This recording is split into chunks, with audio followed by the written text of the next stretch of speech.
नमस्कार। आज हम एक बहुत ही दिलचस्प किताब पर बात कर रहे हैं, सूजन केन की क्वाइट। ये किताब है अंतर्मुखी लोगों की शक्ति के बारे में। ऐसी दुनिया में जहां लगता है बस बोलने वालों की ही चलती है। तो इसका सार ये है कि इंट्रोवर्ट होना कोई कमी नहीं, बल्कि एक तरह की छिपी हुई ताकत है। बिल्कुल। और किताब शुरू ही होती है उस कॉन्सेप्ट से जिसे वो कहती हैं बहिर्मुखी आदर्श या एक्सट्रोवर्ट आइडियल। मतलब हमारे समाज में ना चाहे स्कूल हो या ऑफिस, ज्यादातर उन्हीं लोगों को पसंद किया जाता है, आगे बढ़ाया जाता है जो ज्यादा बोलते हैं, खूब सोशल हैं। हाँ, जो आउटगोइंग हैं। एग्जैक्टली। केन इसी पूरी धारणा पर सवाल उठाती हैं। लोग अक्सर ना अंतर्मुखी होने को शर्मीलापन समझ लेते हैं। किताब इस पर कुछ कहती है? हाँ, ये बहुत बड़ा पॉइंट है। केन साफ करती हैं कि अंतर्मुखी होना शर्मीला होना नहीं है। शर्मीलापन होता है सोशल जजमेंट का डर, जबकि अंतर्मुखता वो तो स्वभाव है। अच्छा। हाँ, ये इस बात से जुड़ा है कि आपका दिमाग बाहरी उत्तेजना मतलब एक्सटर्नल स्टिमुलेशन को कैसे प्रोसेस करता है। ओके। अंतर्मुखी लोग ना इसके प्रति ज्यादा संवेदनशील होते हैं, इसीलिए वो शांत माहौल पसंद करते हैं ताकि सोच सकें, रिचार्ज हो सकें।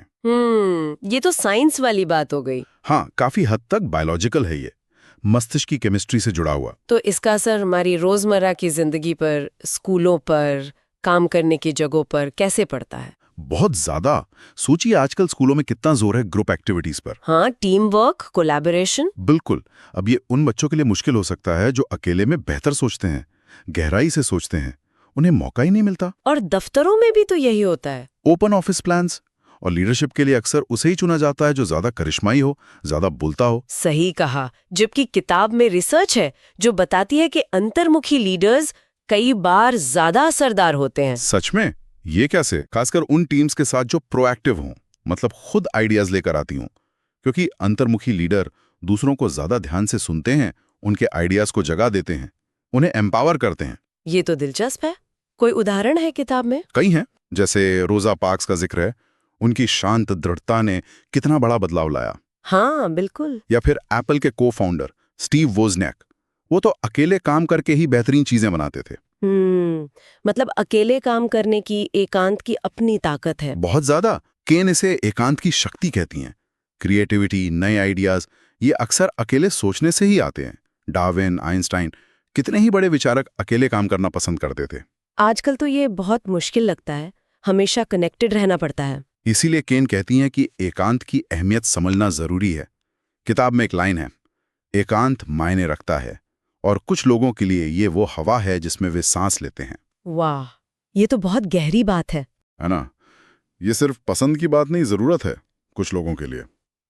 किताब में एक और बात थी जिसमें मुझे चौंका दिया। वो कहती हैं कि सबसे अच्छा बोलने वाले और सबसे अच्छे विचार रखने वाले के बीच जीरो कोरिलेशन है। हाँ, मतलब कोई जरूरी नहीं कि जो सबसे ज्यादा बोल रहा है उसके पास सबसे अच्छे आइडियाज भी हों। बिल्कुल।